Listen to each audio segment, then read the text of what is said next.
आज कुछ ऐसी लकीरें खींचेंगी जो आपकी लकीरों से जा मिलेंगी। सबसे पहले तो सॉरी, ये वीडियोस में इतना ज़्यादा जो गैप आया है, मैं कोई भी रीज़न देके इसको जस्टिफाई नहीं कर सकता हूँ। शॉर्ट में यही कहूँगा कि सब आपके प्यार की वजह से ही है, और आगे की प्लानिंग कुछ चल रही है इस हिसाब से कि एटलीस्ट 10 से 15 वीडियोस साल की अपलोड कर सकूँ, तो वो प्लानिंग में है। और आज की वीडियो शुरू करते हैं। और हाँ, बीच बीच में मैं आता रहूँगा, इस वीडियो में बीच बीच में आता रहूँगा, क्यों आप समझ जाओगे। अभी शुरू करते हैं सेक्टर 17 से। और सेक्टर 17 में मैं अभी धनौरी गांव में हूँ। सेक्टर 17 को डेवलप करने में धनौरी और उसके साथ में और कुछ गाँव की ज़मीन जारी है, बट धनौरी इज़ स्पेशल। जब अभी यमुना एक्सप्रेस वे भी नहीं सोचा गया था, येडा सिटी नहीं प्लान की गई थी, जेवर एयरपोर्ट भी नहीं था ख्वाबों में भी, उससे पहले ये धनौरी गांव वर्ल्ड मैप पे आ चुका था। और उसको वर्ल्ड मैप पे लाने का जो श्रेय है वो इन जनाब को जाता है। मीट मिस्टर सारस, the tallest flying bird in the world. ये यूपी का स्टेट बर्ड भी है और नोएडा इंटरनेशनल एयरपोर्ट का लोगो भी। ये सामने जो आप पेड़ देख रहे हैं, वैसे ये ज़्यादातर आपको पेड़ में ही दिखेंगे। इनकी हाइट अभी लगभग 5 फीट के आसपास होगी और 6-6 फीट तक हाइट जाती है, और विंग्स का स्पैन 7 फीट तक। ये जो इनके वॉक देख रहे हैं ना, ये इनका नॉर्मल ग्राउंड पे ऐसे नहीं चलते, ना ये इनका नॉर्मल वॉक है। तो ये दलदला सा है ज़मीन, तो पैर रखते हैं अंदर जाता है, खींच के उसको बाहर निकालते हैं, इस वजह से ऐसा वॉक लग रहा है। बिल्कुल ये वेटलैंड है, पैर रख के अंदर अंदर अंदर जा ही जाता है और खींच के बाहर निकालना पड़ता है। तो ये बर्ड्स के लिए ही ठीक है ये।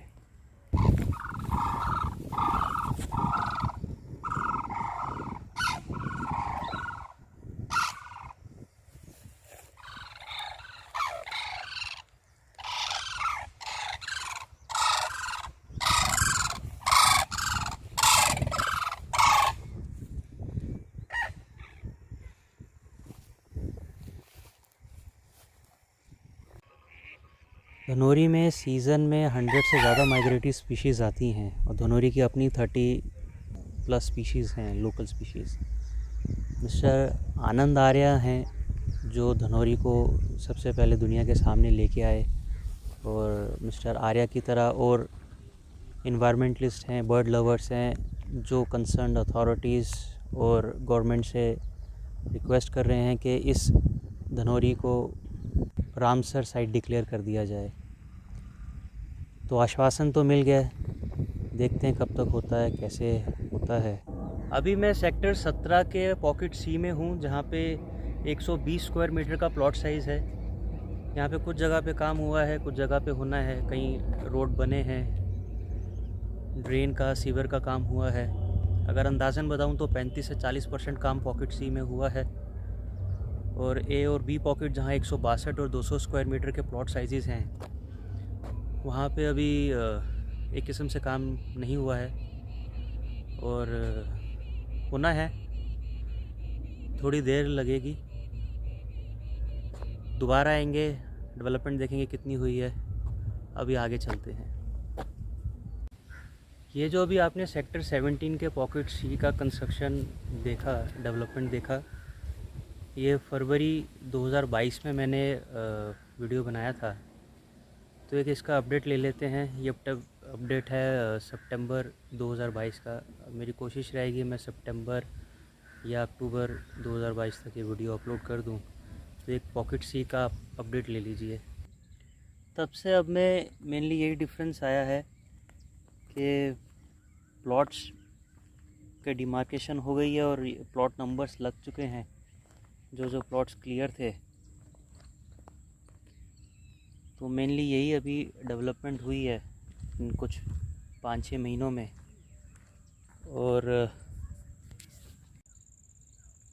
और ये कुछ 5-6 महीने में अथॉरिटी और थोड़ा लैंड एक्वायर कर पाई है, तो यहाँ पे अभी सीवर लाइन का काम चल रहा है। तो ये कह सकते हैं कि अब 5-7% और डेवलपमेंट हो पाई है इन 5-6 महीनों में पॉकेट सी में। और सामने ये जो एक वाटर टैंक देख रहे हैं आप, ये पहले 20% ही काम हुआ था इसका, अभी भी क्लोज टू 90% काम हो चुका है इसका। तो 17C में तो ये डेवलपमेंट हुई है। बाकी ए पॉकेट और बी पॉकेट जहाँ 162 और 200 स्क्वायर मीटर है, वहाँ पे स्टेटस एज इट इज़ ही है अभी। तो सेक्टर 17 का यही अपडेट है।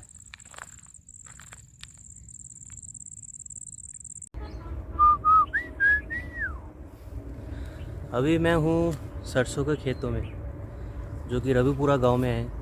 और रबीपुरा गांव में फूलों की खेती भी बहुत ज़्यादा होती है। मैरीगोल्ड, सनफ्लावर, कार्नेशन और भी कई वैरायटीज़ हैं। तो फ़िलहाल तो यहाँ पे फूलों की खेती होती है, बट कुछ समय बाद यहाँ पे फ़िल्मों की खेती होगी।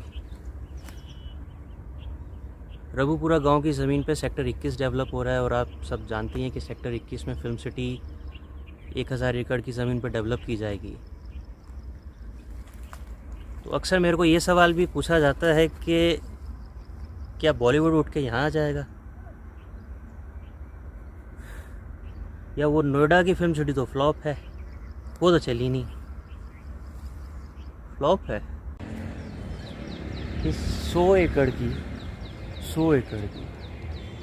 इस 100 एकड़ की फिल्म सिटी से 1.5 लाख से ज़्यादा लोग डायरेक्टली एंड इनडायरेक्टली जुड़े हुए हैं। एक्चुअली फिल्म सिटी जब हम वर्ड सुनते हैं तो हम उसको, वो जो हम 2-3 घंटे की मूवीज़ देखते हैं, उसी के दायरे तक सीमित करके रख देते हैं। उससे प्री पोस्ट उससे जुड़ी और कई चीज़ें, उस इंडस्ट्री में जुड़ी और कई चीज़ें हैं जो अगर वो ना हो पहले, तो वो एंड प्रोडक्ट जो हमारे सामने आता है वो शायद तैयार ही ना हो पाए। पर एक फिल्म सिटी में और भी बहुत कुछ होता है। पब्लिकेशन कंपनीज़ होती हैं, मल्टीप्लेक्स के ऑफिसेस रहते हैं, सैटेलाइट चैनल्स हैं, न्यूज़ चैनल्स हैं, एक्टिंग इंस्टीट्यूट्स हैं, और ऑडियो इंडस्ट्री को तो कैसे भूल सकते हैं। और इन महारथी को कैसे भूल सकते हैं। यूट्यूब पे वर्ल्ड में सबसे बड़ा चैनल इन्हीं का है, टी सीरीज़, और इनके लिए तो यूट्यूब अर्निंग्स ऊंट के मुंह में जीरा बराबर होगी। तो ये इंडस्ट्री बहुत बड़ी है, जितना हम देखते हैं समझते हैं। हम लोग इस फील्ड से नहीं हैं, इसलिए ज़्यादा नहीं जानते हैं, पर इसमें और भी बहुत कुछ है। वो 100 एकड़ की फिल्म सिटी है, ये 1000 एकड़ की फिल्म सिटी है। जितनी तो वो फिल्म सिटी है उससे डबल तो यहाँ कमर्शियल प्लांट है, plus amusement park, latest technology होगी, बेटर इंफ्रास्ट्रक्चर होगा, प्लस गवर्नमेंट की सपोर्ट रहेगी। ऑलरेडी यूपी स्टेट की भी पॉलिसी है to encourage film industry, UP की फिल्म इंडस्ट्री के लिए यहाँ पे और शूटिंग बढ़े और यहाँ की इकनॉमी को बूस्ट मिले। टूरिज़म भी आता है साथ में इसी चीज़ के साथ। तो अभी भी स्टेट पॉलिसी काफ़ी अच्छी है, और उसको ऐसा लगता है कि और उसको स्ट्रॉन्ग किया जाएगा और उसमें इंसेंटिव्स बढ़ाए जाएं। तो अभी भी काफ़ी अच्छी पॉलिसी है। कुछ पैरामीटर्स होते हैं उसको मीट करने के लिए, कि जैसे जो आर्टिस्ट हैं वो कहाँ से बिलोंग करते हैं। अगर वो लोकल यूपी से हैं तो वो अलग स्लैब में आते हैं। अगर पूरा का पूरा क्रू लोकल है, उस पर और ज़्यादा इंसेंटिव्स मिलते हैं, रिबेट मिलते हैं टैक्सेस पे। और प्लस गवर्नमेंट की प्रॉपर्टीज़ में अगर उनका अकोमोडेशन चाहिए, उस पर भी डिस्काउंट मिलते हैं। तो बहुत एनकरेजमेंट कर देती है एक स्टेट भी। तो आगे चल के ऐसे ही लगता है कि पॉलिसी को और स्ट्रॉन्ग भी किया जाएगा। तो इतना ही बता सकता हूँ फ़िलहाल तो, नहीं तो ये तो अपने आप में एक बहुत बड़ा टॉपिक है, और मेरा इस पे कुछ और आगे रिसर्च करना भी मतलब बनता नहीं, क्योंकि मैं इस इंडस्ट्री से तो हूँ नहीं। तो बाकी जिस इंडस्ट्री से हूँ वो समझता हूँ कि उसका इसके साथ होने से क्या बेनिफिट होगा। ज़रा अगर आप गूगल कर लें या फिर और वो पोर्टल्स हैं वेब रियल एस्टेट पोर्टल्स, आप ज़रा चेक कीजिए कि फिल्म सिटी के आसपास के जो एरियाज़ हैं उनमें प्रॉपर्टी की कीमत क्या है आज। पहले की बता देता हूँ, 2000-2500 रुपये मीटर पे बिका हुआ है। आज देखिए क्या रेट्स हैं। ठीक है जी। अच्छा, वो उधर से एयरपोर्ट 55-60 किलोमीटर है और यहाँ से 8 से 10 किलोमीटर है।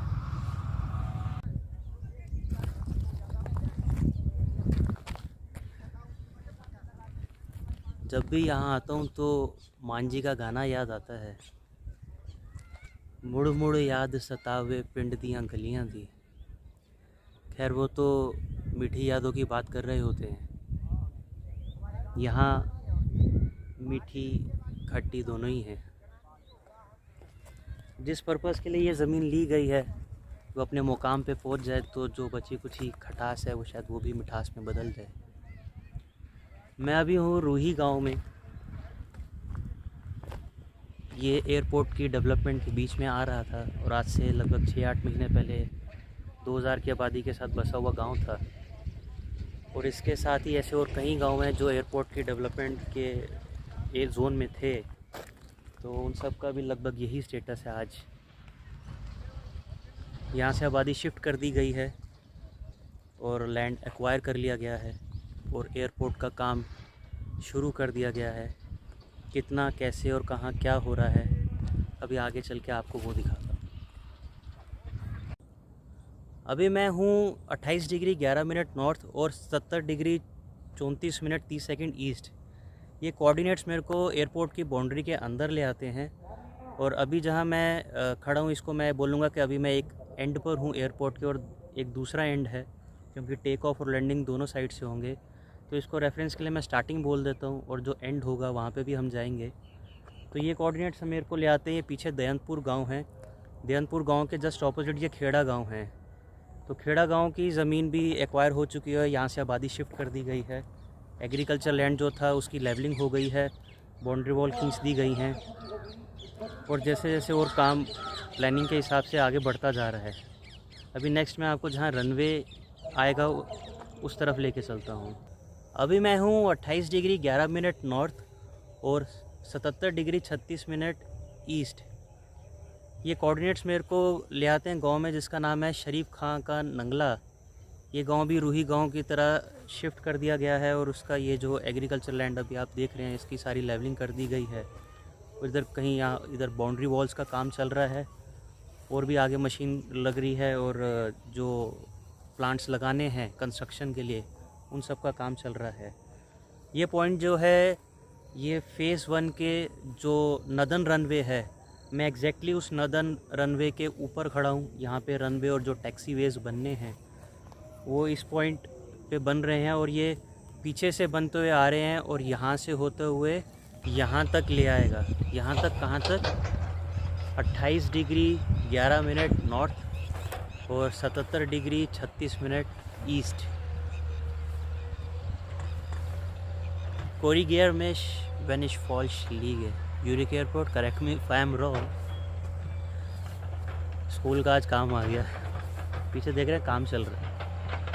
तो ये कोऑर्डिनेट्स हमको इस पॉइंट पे ले आते हैं। ये रनहेरा का जंगल है और एक किस्म से ये एंड पॉइंट हो जाएगा इस डेवलपमेंट का जो कि फ़ेज़ 1 की है। स्टार्टिंग पॉइंट से लेके अभी आपने ये एंड पॉइंट देख रहे हैं। पहले स्टार्टिंग पॉइंट देखा, फिर उसके बाद अभी हम एंड पे हैं फ़ेज़ 1 के। अब बहुत सुनने को आता है कि यहाँ तो सिर्फ कार्गो एयरपोर्ट बन रहा है। Seriously 5000 hectare just for cargo airport? या कुछ कहते हैं जी इनिशियली तो सिर्फ एक रनवे होगा। इंडिया का कैपिटल दिल्ली हैज़ 3 रनवेज, अभी एक बन रहा है। वो इतना बड़ी आबादी को मैनेज कर रहा है with 3 runways. Financial capital of India Mumbai is managing with just 2 airports. तो इनिशियली यहाँ पे अगर एक रनवे भी आता तो कोई माड़ा तो नहीं है। और जैसे ही ये अपनी 80% कैपेसिटी पे पहुंचेगा, सेकंड फ़ेज़ की डेवलपमेंट शुरू कर दी जाएगी। सेकंड फ़ेज़ 80% पे पहुंचेगा, नेक्स्ट फ़ेज़ स्टार्ट कर दिया जाएगा और ऐसे अगले फेजेस पे काम शुरू करते रहेंगे। तो इन्वेस्टमेंट और डेवलपमेंट प्लानिंग से की जाती है। इन्वेस्टमेंट और डेवलपमेंट प्लानिंग से की जाती है। अच्छा जी। वैसे ये जो 5000 हेक्टेयर वाली बात है कि सिर्फ कार्गो एयरपोर्ट होगा, जो लोग सोचते हैं ऐसा, वो सोचते तो बहुत अच्छा है, क्योंकि अगर ऐसा हो तो सोचिए कि इंडिया किस ग्रोथ से बढ़ रहा है। वर्ल्ड एक तरफ और इंडिया की इकनॉमी एक तरफ इस ग्रोथ रेट से बढ़ रही होगी अगर हमको 5000 हेक्टेयर सिर्फ कार्गो एयरपोर्ट के लिए ज़रूरत पड़ती है। बट अनफॉर्चुनेटली या फॉर्चुनेटली या अनफॉर्चुनेटली ये सिर्फ 5000 हेक्टेयर का कार्गो एयरपोर्ट नहीं रहने वाला, ये पैसेंजर और कार्गो दोनों होने वाला है। और ये जो आपने एयरपोर्ट का अभी वीडियो देखा, ये मार्च 2022 में बनाया गया था। तो सितंबर में मैंने एक और वीडियो बनाया है, उसका भी आप अपडेट ले लीजिए।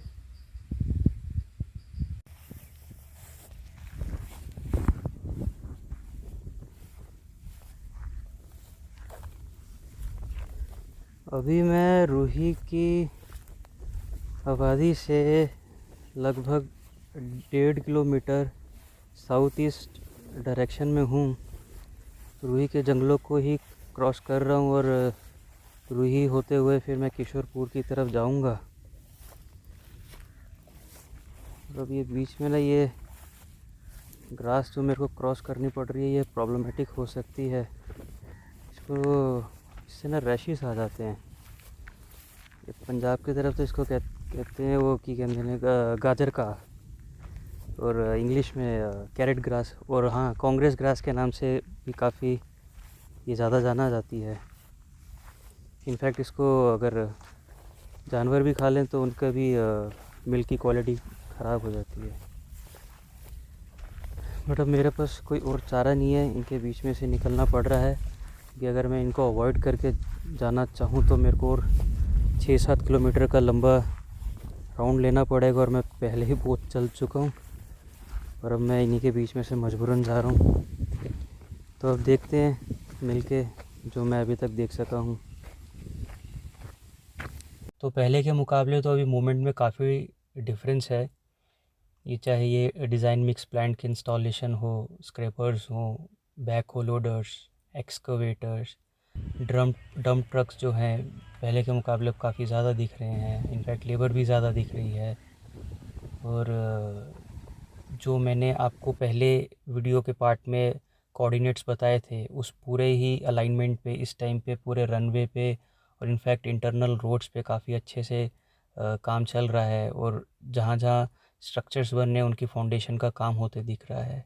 तो अभी तो बहुत फ़र्क आ गया। और सीएम योगी जी ने भी सितंबर में विज़िट किया और उन्होंने कहा है कि जितनी भी मशीनरी और लेबर यहाँ लगी है, इसको और कहीं गुना बढ़ा के काम को और तेज़ी से करना है, और जो डेडलाइन है उससे पहले हमको कंप्लीट करना है। तो इससे अच्छी बात तो येडा के लिए और हो नहीं सकती है। तो चलते हैं आगे और कुछ ज़रूरी चीज़ें देखते हैं।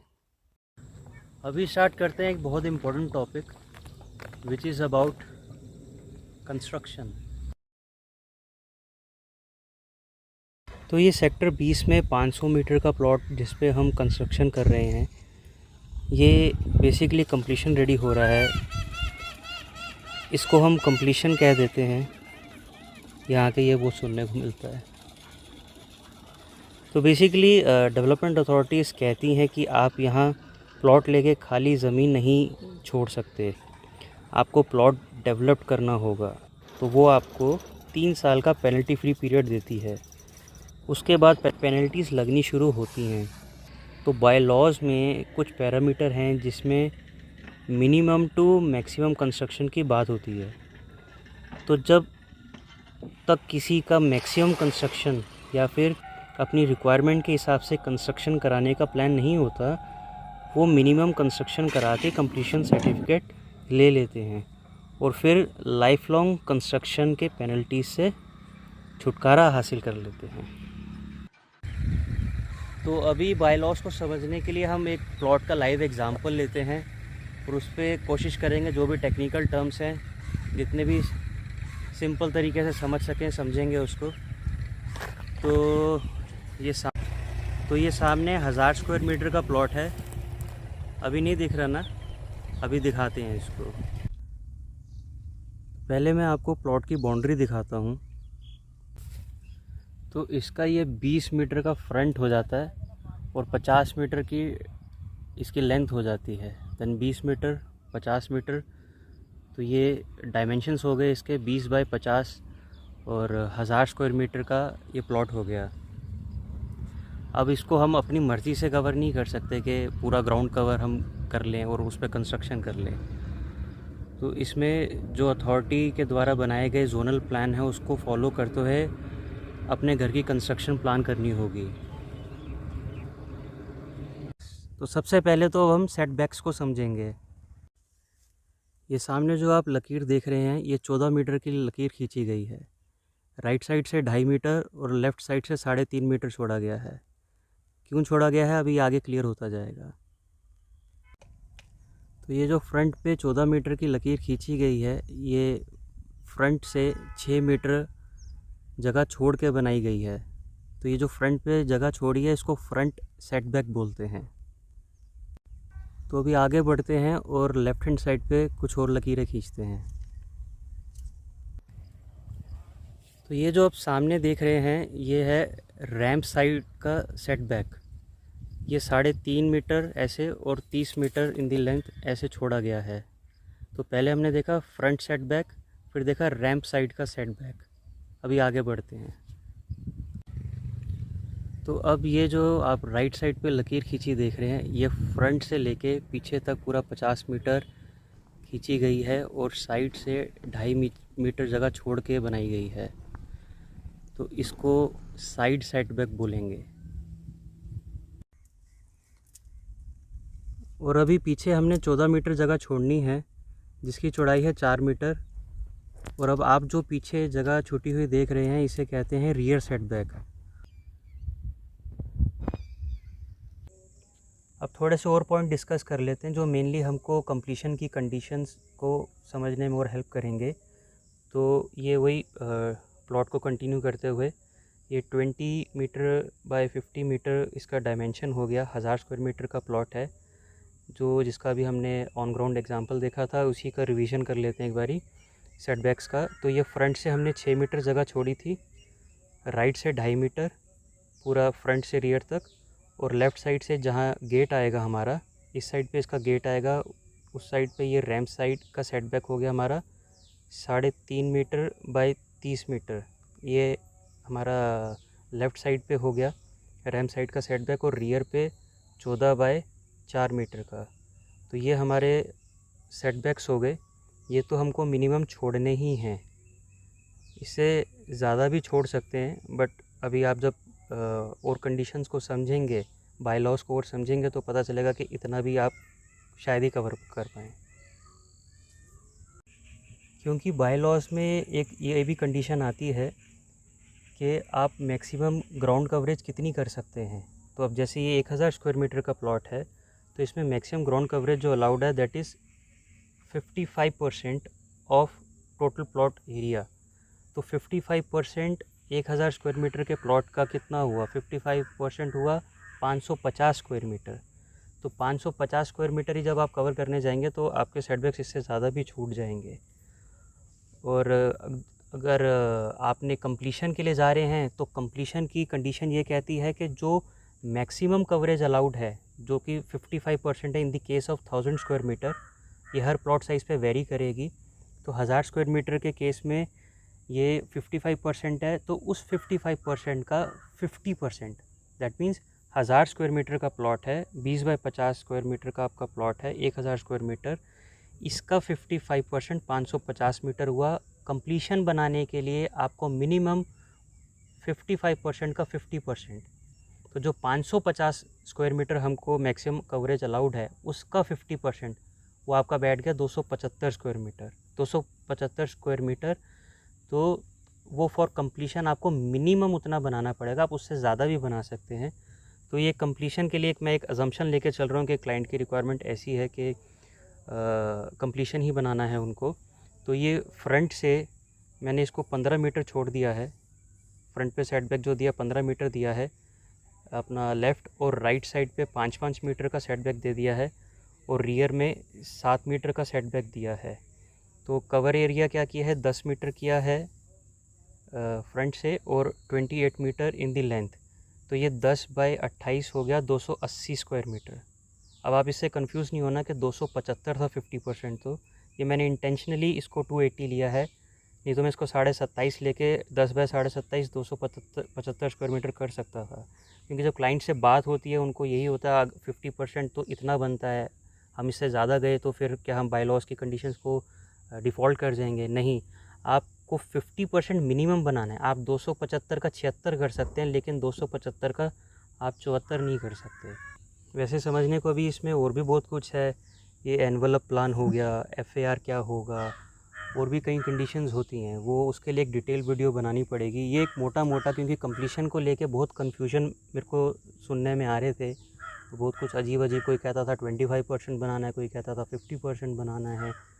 तो ये हर प्लॉट पे वेरी करेगा, सबके लिए सेम नहीं रहेगा। तो पहले मैं प्लान कर रहा था कि अलग से वीडियो बनाऊं, फिर मैं कहा पता नहीं वो वीडियो कब कंप्लीट होगा और कब अपलोड होगा, तो इसी वीडियो में मैंने ऐड कर दिया है। तो 120 मीटर से 4000 स्क्वायर मीटर के साइज़ सब कवर कर लिए हैं, और क्या बेसिक रिक्वायरमेंट रहेगी, चीज़ों को ध्यान में रखने की ज़रूरत है, वो सब मैंने इसमें मेंशन कर दिए है। और जैसे कि आपको 1000 स्क्वायर मीटर का एग्जांपल लेके सारी चीज़ें समझाई थी, तो सेम कैलकुलेशन इन सब साइज़ पे अप्लाई होती है। तो उसी हिसाब से मैंने हर साइज़ के लिए डिटेल्स दे दी हैं। और कंफ्यूज ना होइए, जो छोटे साइज़ हैं उनमें साइड में सेटबैक्स नहीं होंगे। तो जहाँ जहाँ साइड सेटबैक बनाए गए हैं वहाँ साइड सेटबैक है, जहाँ नहीं है वहाँ नहीं है। और वो साइड सेटबैक्स हो या फ्रंट हो रियर हो, वो सारे मेंशन कर दिए गए हैं। और जो भी प्लॉट साइज़ है उसके डायमेंशंस को लेके भी बहुत लोगों को क्लैरिटी नहीं थी। डायमेंशन भी हर प्लॉट की डाल दी गई है, क्या मैक्सिमम कवरेज होगा, मैक्सिमम FAR कितना अलाउड है, मैक्सिमम हाइट कितनी अलाउड है, प्लस जो मिनिमम कवरेज कंप्लीशन के लिए रिक्वायर्ड है वो स्क्वायर मीटर में भी दे दी है और स्क्वायर फीट में भी दे दी है। तो इजी रहेगा आपके लिए। और बाकी मिलते हैं फिर नेक्स्ट वीडियो में। Till then bye.